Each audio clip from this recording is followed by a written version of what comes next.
ZANU-PF imposter Sengezo Tshabangu vanokomenda votaura pamusoro peinvolvement yaNelson Chamisa painvitation yakaitiwa paBritish Embassy. Sarapinda mashoko ataurwa naSengezo Tshabangu. Munomuziva Sengezo Tshabangu kuti mukomana uya anongomirira kuzongovhura hombe chake nechemaskandal ndo zvaakangomirira, ndo zvaringori mupolitics dzemunyika yeZimbabwe. Sarapinda mashoko ataurwa naSengezo Tshabangu kuti subscribe like kuti on the bell icon. Tipita paindo pake anyora achiti at least now it makes sense.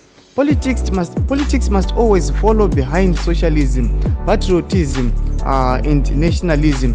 People need to know this. People must learn to blend and forget politics in some instance. Well done, my president.